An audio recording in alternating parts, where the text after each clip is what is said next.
Welcome, everybody, to Bail Agents of Change podcast. I'm your host, Scott Jones, with One Brother, One Sister, and of course, coming to you from our Sober Life studios. I want to thank you for tuning in. And before we get started, let's just get it out of the way. It really helps if you can like the podcast, leave a comment, and certainly subscribe to the channel. And remember those comments, even if you're watching it in a rerun, we read those comments. We like to see what you're thinking about the show, what you want to ask the guest. We will get to those, and then we will bring it to you in following shows. So make sure you do that. But Bail Agents of Change came about because One Brother, One Sister, we work with first responders. We've been working with police, fire, veterans, first responders from the medical field, and we've been helping them to deal with trauma, addiction, and certainly mental health issues as well. And the bail agents also kind of go along with this. You know, we worked with them years ago with Dog and Beth, and got to know some people. In fact, our guest is one of the first people we met back years ago, and they become an intricate part of law enforcement, the judicial system. It's very important to have these people in place and do the work that they do. We're going to talk with our guest about what they do and how they do it, and also get to know her a little bit too. This is Gina Powell. She is the owner of AA American Bail Bonds, and that's out in Ohio, but she's got a presence that's so much bigger. I'm going to bring her in before we start talking about all the things she does. So, hey, Gina, how are you? Good, Scott, and thanks for having me on. Oh, my God, it's a joy. Absolute pleasure. I haven't seen you in, it's got to be 5 years. Yes, since the class I took with you guys out in Colorado. Yeah, I can't. Time goes by so fast. All these things happen and everything. But it was so cool to meet you. And you do so many good things. But you are the Mid-America Director for PBUS, which was the largest bail association in the United States. What exactly does that mean? Well, I help reach out to other agents, try to help PBUS grow, do research on what's going on in the bail industry, and try to stay updated with those things and what's going on in our area, basically, to let agents across the country know what's going on and other board members. And that's PBUS, I probably should have said before, is Professional Bail Agents of the United States of America. Correct. It's a large organization, great people. We talked to Dave Stuckman just a couple weeks ago and had a good show with him. But it's important. You guys kind of work together in a certain sense. This isn't the kind of thing where I'm just a bail agent and I work all by myself and I don't get involved with anything else. You guys kind of have to band together, don't you? Yeah, we do. Some do, I should say. Wish all of us could, but it doesn't always work like that, you know. But let's get this. You've been doing this, if I'm reading this right, which is probably not possible because you look way too young for this. You've been doing this for coming up on 20 years now. Correct. Since 2005. Yeah. So next year is the 20th anniversary. Mm-hmm. You started in corrections. You worked in corrections. Yes. Why did you get into the bail industry? What drew you to it? I wanted to stay working with the criminals / defendants, but I didn't want to be tied down to a jail, inside a jail, punching a time clock. I wanted to continue working with these people on the outside and become my own boss as well. And what draws you to work with people like this? Because there's a lot of people that would probably say, why don't I want to work with these people? Why do you? I believe in second chances, hence the reason I'm a bondsman.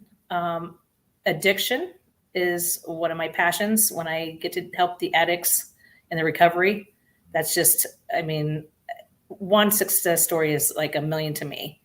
So I just love working with these people. I love helping people, especially those in need, those that can't afford bail. We make it affordable for them to get out because, they have lives. Sometimes, you get put in jail for poor decisions. Good people, make bad decisions. So we just help them out any way we can. And then if they do have an addiction problem, then we try, for those who want the help, to get them on that road to recovery. Yeah, I think maybe people have a misconception that everyone that you bail out is a murderer and they're horrible people who have been career criminals. when most of your business are the people who just make a bad decision at one point in their life, or maybe they do it twice, but it's really not like these hardened criminals, right? It's both. We have a mixture. I Oh, mean, yeah, have we gotten murderers out? Absolutely. Rapists? Absolutely. People say, how do you do that? Why do you do that? Well, if Gina says no, I'm not getting that person out. Do you think that person's going to remain in jail because I said no? No, they're going to get on the phone. They're going to go to the next bail company on the list. They're going to find a way out, whether I do right. it or the next guy does it. So, and again, you're innocent till proven guilty too. So I'm not the judge or the prosecutor. It's not my place to judge these people that I bail out. It's my job to help them out and make sure they go to court. Yeah, you're not deciding going to let. I mean, the judges said this person can be on bail. They can go out and they can do those things. So that's determined before you ever get involved. Right.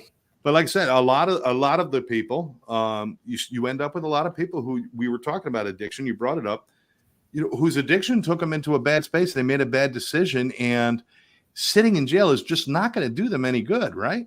No, I recommend sometimes every case is different. Some people need jail for a couple of weeks, 3 weeks, 4 weeks to get, past the very worst part of the withdrawal. Right. But I don't say, I never say jail is the answer. It's a great start for some people who have to be forced to get clean, that cannot just stop, that need help and want help, but cannot do it on their own. But jail sometimes helps certain people. Not to mention it sometimes even just a couple of days just kind of reinforces, I don't want to make this mistake again, right? Right. And it teaches some of them a valuable lesson where, okay, this sucks. We don't want to do this anymore. A lot of them are committing crimes for, even if they didn't get, say, caught with drugs, they're committing a crime for that addiction, whether it's theft or, they're doing something because of that addiction. Absolutely. I can imagine that sometimes when you're dealing with parents, which I'm sure you do quite a bit, they want them, let them sit for 24 hours or 72 hours, then we'll do it. And just to reinforce the message, which probably is a good idea in most cases. I train people, and you know that, and we train people how to deal with addictions.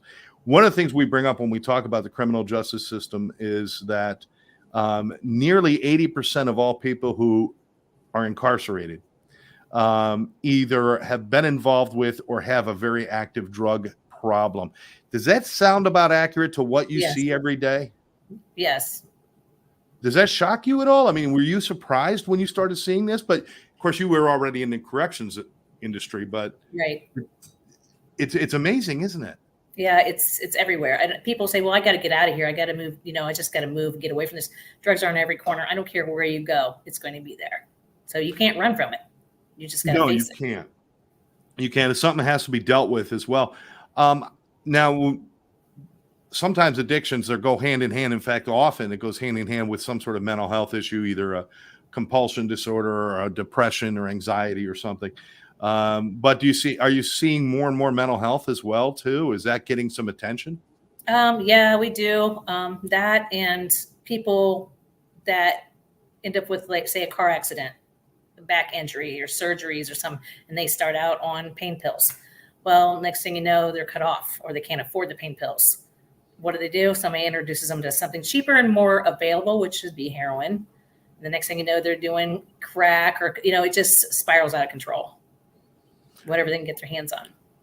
I can imagine you've had your share of, I'll use the term heartbreaks, people, because what I've learned from bail agents is that 99% of you, when I talk to you, you really care about these people. It's not just a paycheck. You care about these people. I do.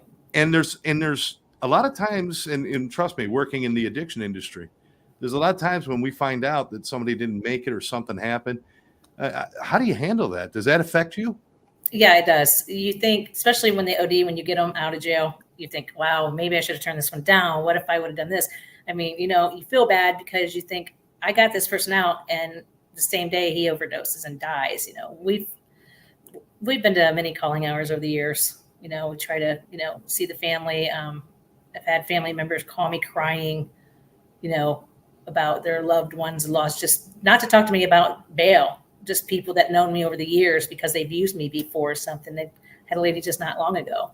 She lost her daughter in a car accident, and she was just getting indicted that day, and her daughter died while she was getting booked in. And she had just lost her son, who was shot and killed, like 2 or 3 months before that. So Wow. she had stayed in contact with me even after bail, and just to have somebody to talk to. Wow. That's amazing and heartbreaking all at the same time. She went through then here she was, arrested herself, but she ended up getting probation, which I was glad. The court was just like, their heart went out. The court was sympathizing with her so much. So that, we all felt for this woman. She made a mistake, and then she had lost 2 kids in the meantime. Is this a common occurrence that you get close to people and that you build a relationship with? I'm sure you're probably not their favorite person when you first meet them, but I'm sure it changes through time, right? Oh, I tell them all. I'll be your best friend or your worst enemy. I'll let you decide. So in other words, go to court. Number one, show up for court. Don't make us come knocking on your door. But my people are so respectful to me. And I develop a really good relationship with them. So no regrets. I respect them. No, I respect them as much as they respect me, because they're just human beings like me. They made a mistake. They went to jail. I don't judge them. I don't judge them at all. Right. I think we could all look back and find a few mistakes that we've all made in our lives. Absolutely. Some of us just didn't get caught, or it didn't affect people. Absolutely. But it could have. Right. So you end up with that. I also understand that you were naminated for Bail Agent of the Year. Is that like nationwide Bail Agent of the Year? Nationwide. Wow. Beth Chapman was our president at the time, and she was just starting to go through the chemo and the cancer and stuff at the time. So she was supposed to present the award to me and couldn't be there due to the doctor's advice of don't get on that plane. And so she couldn't meet us out there that day. So, and I had no idea it was coming, but she had written up this wonderful speech about me. I bawled my eyes out. So I called her up. I ran straight to my hotel room. I said, "Oh my gosh, Beth Chapman." I said, "You just made me cry." I go, "Thank you so much for that." The words meant more to me than the award itself. And you guys became very good friends after that too, right? Yes. We stayed in contact constantly via text, phone calls, Messenger, Facebook, for a long time, Beth was a driving force in the PBUS and helped bring more people in. Her and Dog, certainly the entire Chapman family. Yes. All of them have been involved one way or another. Were they kind of like, were they your like mentors at that point, or? Yeah, I met Dog and Beth and Leland probably 10 years or so ago, 11 years, 12 years. I don't know how long it's been. I've known them for many years. And yeah, I watched their show myself, so I thought I want to meet them. And I met them at a conference in Ohio. And after that, we all stayed in contact. Beth and I became good friends, and Leland and I, Leland's a bail agent here in Ohio. I, make sure he's licensed under me every year. It's kind of a deal we made. He helps me out if I need him. Leland and I talk every week, basically. Just about. Well, actually, he was just calling me while I've been on this podcast. Just before the show, he was trying to call. He's calling me again. Send him my best, please. But I will. For those of you who don't know Leland, if you ever watched Dog the Bounty Hunter, the blur that when you saw Dog running after somebody, you saw a blur go past him towards the guy. That was Leland. He was so fast. Dog saying, "Get him, Leland." Yeah, that was it. Get him, Leland. Especially as the years went on, Dog got a little slower. Leland got faster, and it kind of worked out perfect, and it was all good. That was his right-hand man. But I got to ask, a lot of people watch that show and they think that's bail. That's the bail industry is running after people and knocking down doors and yelling and screaming. That's not really your normal day, right? No, that's not a normal day for us, especially for me. I'm pretty good with my underwriting and very careful with my underwriting. Since 2005, I do have to brag. We have 100% capture rate. Knock on wood. Wait. 100%. 100% capture rate in 20 years. You've had nobody skip and lost out. No. This is coming up on 20 years of 100%. That's amazing. Yeah. No wonder they said Bail Agent of the Year. You should get it every year for that. Well, I think that's why a lot of the reason Leland confides in me and trusts me. Anything to do with Ohio, I'm his girl. He's on the phone or sending people to me. He's hunted with me one time I didn't really need him because I pretty much knew where the guy was, but we had thought he was somewhere else, and he ended up where I thought he would be. And Leland's like, we're on our way, we're coming. So I'm like, cool, let's do it. And the guy was really glad to see Leland to get handcuffed by us, If you're gonna get handcuffed by one of the Chapmans. It's a badge of honor. But yeah, we don't. It's not like I don't do a lot of hunting. I mean, here lately, I haven't, thank God, because my people. It's just amazing that all my people have been showing up and going to court. And if there wasn't a mistake, an attorney didn't advise them when to be there, or they depended on a letter in the mail, I can make a phone call. I call it my lazy bounty hunt. I can call them up, say, look, you missed court this way.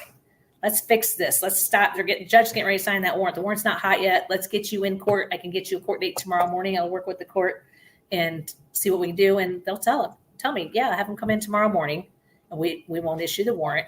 And it's just an innocent mistake, Well, we all do that. I mean, I was supposed to. I missed jury duty one time just because I marked it on the wrong month on my calendar, and I didn't even realize it.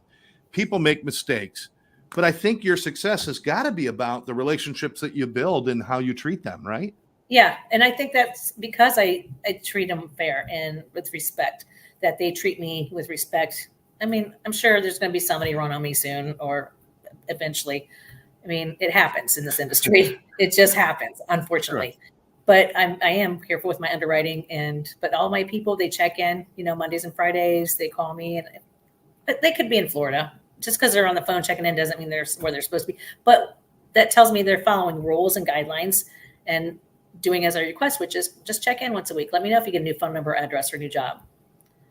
We were talking before about sometimes we get disappointed or hurt because maybe somebody that you helped out, you thought, hey, this person's really well on their way to doing great things. And then you find out either they committed another crime, ended up in jail, or something horrible happened to them. What keeps you going in those times? I mean, do you ever have those times when you're thinking like, I want to give up. I want to quit. No. What keeps you going? If I get a runner, I eat, sleep, and drink that person. I can't sleep. It's all I think about. I don't care if it's a $5,000 bond or a $50,000 bond or $500. I mean, I just stay on top of it. So anytime we do hunt, we usually have our people in custody within 24 hours, sometimes 48 hours. But I mean, usually right away we have that person in cuffs as soon as we start looking for them. Right. But we don't treat them any differently when they run, unless they're trying to fight us, of course, or disrespecting me. I'm not going to baby them. But no. I do. We do the same thing, like dogging, Beth and them. You want a cigarette before you go into jail. You want to make a phone call. I fed them and take them through Wendy's and feed them if they've missed chow time. So if they're cooperative.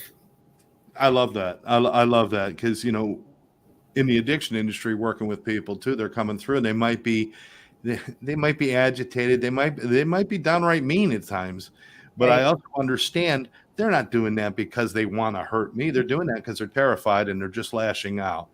And people won't show up, right? They won't show up for court sometimes. Why? They're afraid of a drug screen. It's not that they're going to say screw Gina, or screw my mom or my girlfriend, whoever bound me out. It's about the fear of getting caught because they know they're going to have a drug screen when they walk in to see that PO or before they see the judge. They get pulled off to the side. So that's a lot of the reasons people don't. I mean, I get a lot of FTA calls, failure to appears. From people in jail on misdemeanors. Why didn't you show up? First thing I ask them, why didn't you just show up? Was you dirty? Yeah, I was afraid.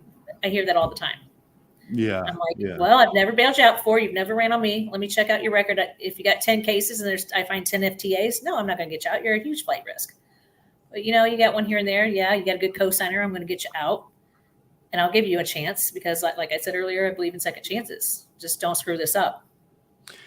Why is this so important? There's this big thing that's been going around we call bail reform, which actually it's not reform. It's not reform. I don't know why they use the word reform. Means to change something or to improve something. Improve it, right? They're trying to eliminate it. They should call it bail elimination and then stand on what they're talking about. Absolutely. So the reform is just like a smoke screen. And when you say why do they want to do that? They are. I don't know if I'm allowed to say this, but that is the Democrats. It's not. I just want to say it's not the entire Democratic Party, No, it's because the majority. I work with a lot of Democrats who believe in the bail system, but Oh, there's a I agree. handful of women in charge that believe it shouldn't exist. Yeah, I agree. There are What is some. their argument? Why are they saying it shouldn't exist? They say it's unfair to those who can't afford bail, which we do. Like I said earlier, make it affordable. We do payment plans. Right. Another thing, I mean, try to avoid getting arrested. That keep you from having to worry about affording bail. And see, that's the thing, is if you're making the point that not everybody can afford it, or it's not accessible to everybody, then use the reform word the right way, saying, how can we do it so we can reach more people? How can we change it so that we can be more, instead of sitting down at the table and talking about that, they just want to get rid of it. So right. It And they doesn't accuse make any us of sense to getting me. rich. They accuse us bondsmen of getting rich off the poor. Like we're taking advantage of these people. This is a risky business we're in, and there's no advantage. We're not taking advantage of nobody. It's the law. We charge 10%. We didn't create that law. That's what the state of Ohio requires us to charge for bail. And like I said, we make it affordable. But you got people like George Soros and the ACLU and people like that who are paying these people's bail so that they do swing that cell door open and let them out for free. It doesn't cost these people a dime, because these people they're funding this, they're backing this, and they got all this money to back it. So, our back's up against the wall. And that money, if it's not coming out of their pockets or their family's pockets or something, then they're not accountable to it. And they're going to run. It loses all meaning at that point. Then look at New York. Once they change that, I mean, I call it Zoo York. It's just they arrest them, take them in, book them in, throw them right back on the street, and they're committing another crime that same night. It's just. It's insane. It's like now, and they're re-victimizing the victims. The victims are now not the victims anymore. They're acting like the criminals are the victims. Right. Absolutely. So you're not opposed. And I know, again, meeting the people at PBUS and talking to a lot of people. And first of all, there's many other businesses you can get into if you want to get rich. The bail industry isn't automatically, I'm going to get rich. You're not making a ton of money off of it. You're making you're making a living because you work for it. That's all you're doing. I mean, we work hard for that money. You work hard for it. And like I said, it's a very, very, very risky business. And we guarantee their appearance. So say they do get bailed out by the ACLU or Soros or whoever, who's going to go pick these people up? All these people like in New York that are on the run right now that never showed back up. Who's going to go after them? Nobody. Cops don't have that kind of time. I mean, how are you going to guarantee their appearance? But none of you, including most of the board members I've met and stuff, would be opposed to sitting down and talking about how to make it better. But no, that's not what anybody's suggesting. Nobody wants to sit and talk about it. They just want to get rid of it or keep it. And there's we need to have a sit down if there's going to be a change and make good changes. But if you can come up with something good, maybe you can't. Maybe this is the best it gets. But it's important. How come they're not talking about probation? Yeah. There's electronic monitorings that they're putting on their ankles. You don't pay that bill, what's going to happen? You're going to go to jail because you didn't pay your monthly fee for electronic monitoring, or your probation fees to be on probation, or your court fees and your court costs. I mean, why is that okay? Exactly. And that's the thing, is it's this all or nothing attitude. Instead of, there's never a perfect system anywhere doing anything. Everything can use improvement, but this complete it's completely this way or completely that way. That makes it really tough. And at the end of the day, who's going to suffer if you guys can't do your job? It's going to be the people that you've been servicing all along. Hundreds of thousands of people that are getting help from you guys are now not going to have any help. I have had, it's not often, but I've actually had parents, I'll tell them the truth. Because I'm not going to be unethical in this business. Most bondsmen won't. Say it's a 10,000, 10%. There's some bondsmen I know personally. It's 10%. You got the 1,000. Why are you calling me? Go pay the court. I tell my clients that. Don't give me the 1,000. You get no money back. You have to sign, and you're on the hook for $10,000 to go guarantee his appearance, make sure he shows up for court. You have us knocking on your door if they don't. So if you got the money, go pay it. They call us on 10% bonds if they need a payment plan. Say they only have 500 of that. Then I can see you calling me. Sure. But I've actually had parents say, no, we don't want to pay the court. We want to give it to you. I'm like, okay. Because I think they feel comfortable having us to ensure that person's appearance. They know we're going to hunt them down. Now I know you, and I know your heart, and I know that you're like one of those people that when you meet, I'm going to tell everybody out there, when you meet Gina, you don't forget her. She kind of stays with you because you got that kind of got that personality, and it's awesome. But not everybody out there is that good. Like any other business, there's a lot of people that take shortcuts and do things wrong. Here's the question. I mean, you drive to the courthouse, you pass 3 bail agents' places on the way to the courthouse. In any city, they always make themselves close to it. How do you know which one to choose? That's a question. I mean, if you do have to call somebody, how do you know who's good, who's not good? What do you look for? Well, what I hear from my clientele, I just had a girl tell me this a couple of days ago, actually. She said she went to Google and looked at the reviews, and she saw all of my good reviews. So that's what she judged who to pick. I hear that. Also, what I mostly hear is the inmates will tell me, Gina, your name's all over this place. Everybody says, call Gina, call Gina, call Gina. Say they just love you up in here. You got a good reputation here because of how you treat these people. Word travels. That's the best advertisement, is word of mouth. And you treat them with respect, that gets around. And these people know I don't play. They'll tell you, I know you don't play, Miss Gina, but we respect you. And, everybody says to call you. So I guess it wouldn't be a bad idea to call Better Business Bureau just to make sure there's no complaints or anything like that as well. That too. You could do that too. Yeah. That kind of stuff. But yeah, it's really difficult. And, tell me if I'm wrong, but I always tell people, go with your gut. If you're talking to them and it doesn't feel good to you, don't do it. Call somebody else. Would that be accurate? Absolutely. Absolutely. I mean, I love talking to people. I spend time with my people. I take the time to thoroughly go over things with them. I don't try to hurry them off of the phone. You have any more questions, things like that. I spend a lot of time on the phone. I mean, my phone is my life. This thing is, I've counted over 100 calls in one day several times before. I mean, I get a lot of high volume calls. So I like to spend time with my people. And I think that helps too, because I show some caring and compassion for them. It's not about just getting paid, but and even if you don't choose me, like I had a girl call me earlier. She was mad because somebody else posted her bond. It wasn't me. She's like, they were supposed to call you. I go, well, it wasn't me. Well, I don't know why you're still in jail. It wasn't me. You'd been out by now. Now we're gonna have some people maybe watching this show. They might call you, but they might be in a state or someplace that you don't operate. But that's also the kind of thing where people and you'd be able to say, hey, listen, if you're here, go over there and stuff like that. I can recommend you don't have to hang up on them if they can't use your service, right? No, I either recommend somebody else in the industry, or I do what is called a transfer bond. So I would just call my insurance company and say, hey, who do you have in this area in Ohio, or say whatever state it is, Florida. The people are here. They want to come meet with me and pay me and sign here, but their person's in Florida. So we just get an agent go inside and post the bond for me down there and just pay that agent to walk in and post the bond. You'll still have some involvement then. I would still be liable. Full liability is on me. Oh, that's awesome. That is awesome. Yeah, because I think people are going to like, what you're talking about here and everything. And she does take time for people. Folks, she's got friends sitting by her pool right now, and she's in here talking to us. So she will take the time. She's getting ready to go. We got a few more things to take care of here. I always like to ask this. Is there without using names, obviously, is there a story of maybe somebody who had a real impact on you and really kind of we always look for that thing that solidifies, I know this is what I'm supposed to be doing because of this. Have you had that moment? Oh, several.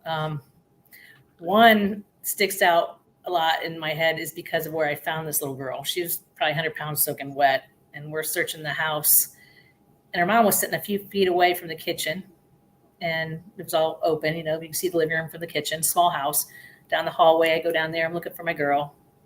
There's somebody in the bed. I rip the blanket back. It's a female. It's not my girl. There's syringes laying in the bed with her. There's crack pipes and syringes all over the nightstand. I back up into a drawer full with 60, 70 needles, used needles in them. Nobody knows where this girl is. Mom's sitting there swearing up and down. She was here earlier, Gina. She won't be back till tomorrow morning if you come back in the morning. There was an older gentleman sitting beside her on the couch who I recognized as he was like a sugar daddy or whatever. I seen his truck in the driveway. So I'm looking through the cabinets in the kitchen. I mean, it's not that big of a house. And like I said, Mom's sitting a few feet away from me as I'm searching the kitchen. I look under the kitchen sink. There's nothing under there, not even a bottle of dish soap. So I thought she's probably been here under the sink. And she's a small girl, mind you. So Right. I thought, I'm getting ready to walk. I'm walking towards Mom again. She's still lying to me. I knew she was. I just reached over and I pulled open the oven drawer and I looked in and I shut it and I ripped it back open. Because, you're not thinking there's going to be a body in this little oven. You just don't see that. I mean, I've found pieces of people all over the place, but never in an oven before. But now I know to always search the oven. And there she was. She was all balled up, tiny little girl in the oven. Oh, my good. Pull her out and she's stuck. And she had just shot up. She was profusely sweating. She was very high. Wow. Her veins were just about shot. She had nowhere else to shoot. She had a track mark on her forehead because her mama taught her how to shoot up there when all else fails. And I cuff her up and I felt really sorry for her. And Mom's sitting a few feet over. I'm thinking, you know what? Why would you allow this? Your daughter's hiding in an oven. Yeah. And you're lying. She can hear every word you're saying, every word I'm saying. She's got track marks all up and down her body and she's sweating. I'm wiping the sweat off her forehead. She's asking for a drink of water. So I get a bottle of water. I'm feeding her water. And I looked at that mom. I'm like, and I tell the cops that are with us, I said, she needs to be charged with all this paraphernalia. My girl spoke up. Nope, it's all mine. It's all mine. I'll take it. Wow. So Mom didn't get in any trouble at all, of course. But I just felt so sorry for this little girl. She, like I said, she weighs like 100 pounds soaking wet. She called me after she got out of jail. And like months later, said she was clean, doing good. She wanted to come see me, do lunch with me or something. I said, sure, let me know. And next time I heard from her, she was back in jail. So she wasn't ready yet. Oh, man. Man, it's such a heartbreak. But I felt so sorry for her. I did. But if somebody like you wasn't there looking for her, who knows how, I mean, she could have died in that situation and stuff, with that much around her and everything. I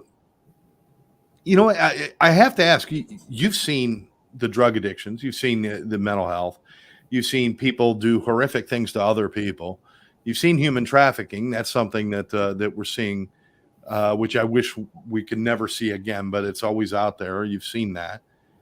How do you shield yourself personally? Because your personality and who you are, you've got this awesome glow about you. You're very friendly, you're happy. And how do you shield yourself from not allowing yourself to be tainted by all of the bad stuff? It's not easy. It's not easy, but you got to be stronger than them because, they're trying to lean on your shoulder. I've had so many men and women cry on my shoulder in my office. I mean, and on the phone, it's just, you got to be the stronger one and try to walk them off of that ledge. And then at the end of the day, you're like, gosh, dang it. It's hard to believe some of the stuff you hear and see. We see this with our first responders that we work with. Our veterans, obviously, they get exposed. So a lot of veterans, police, firefighters on a daily basis. You don't know what you're going to be exposed to. And every one of them try to do at least some self-care. They have hobbies. They have things that they do to help them just kind of shut off from it for just a little bit. Do you have stuff like that you do for you that it helps you remind yourself that I'm okay? Well, I like you said, with my friends out in the pool, I get with my friends, I go to the lakes, I lay out in the pool. I mean, that's my time to kind of reflect on the day or the week, Well, I'm asking because obviously you're a bit of a inventor / entrepreneur because you invented the game Jail or Bail. It's the board game, and here's the back of it so you can see it's very involved. It's almost like a Monopoly kind of setup there, and you can get that Jail or Bail. You can get that on Amazon. It's not expensive. Pick it up. It's a lot of fun. What brought you to was that trying to bring a little bit of levity to all of this darkness that you do? Well, I like board games.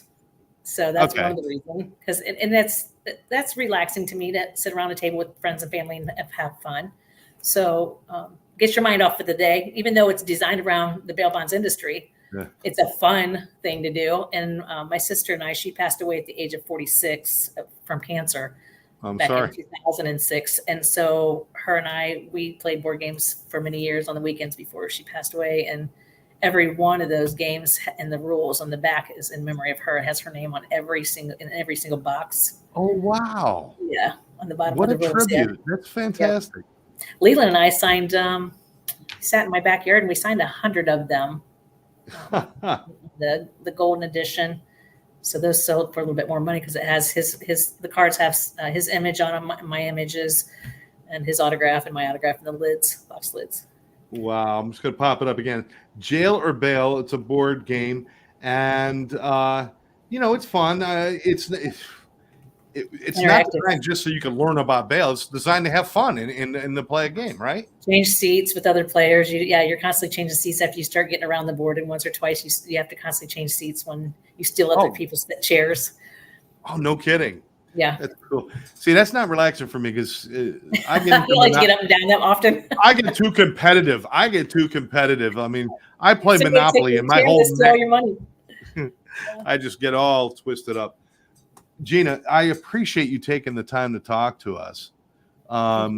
Once again, for people out there who don't understand just how important it is that we have the bail system in the United States, what would you like to say to them that maybe, is there something they can look at, or is there just an idea you want to plant in their head? The people who don't know all the details and they're undecided, what would you like to tell them? Well, we are very important because, again, who do you think's taking these people off the street when they go on the run, when they make bail? If they're just letting they're just opening up cell doors and let people out, they're not going to come back. There's nothing there. We have stake in the game. So we're going to hunt them down. Even though we have a cosigner, I'm still going to hunt them down. I'm not going to go to the cosigner and give me 10 grand. Especially now, not with 100% capture rate, because then it gets a little personal with me because I don't want that. Keep your record intact. I got it. So we make sure they get to court. And of course, people thank us like that when they see it, that we're hunting. They thank us for, doing what we do. We do get appreciated for taking people in when they don't follow the rules and they go on the run. I mean, we've found people all over the country before. So. Wow. It's a tedious, risky job. So coming up on 20 years, you ready to stop anytime soon, or are you just going to keep going? Never. I'm not stopping. Doing it till I can't, Scott. So I'm hoping I'll see you in Vegas. Let's see, February. I was there last February. Yeah, I think we're supposed to be there, so hopefully you'll be there. I'm just hoping I'll see you soon. Yeah. And if you need more sunshine and hot weather, just head on down here to Florida. I need to get down there. My friends and I have been talking about going. Hey, there you go. We'll hook you up. We'll get you a dinner and do all that stuff. But Gina, thank you so much. Again, this is Gina Powell, AA American Bail Bonds. Again, one of the Mid-America director for the PBUS, and just fantastic energy and a great heart. And thank you so much for all the work that you do and all the people that you help. Thank you for having me. I'm going to go get back in the pool. Gina's going to get back in the pool. I've got to go get back to work because people who live in Florida don't spend time at the pool. We're in the air conditioning all day. And once again, thank you very much, Gina. And thank all of you out there for watching the show, Bail Agents of Change podcast.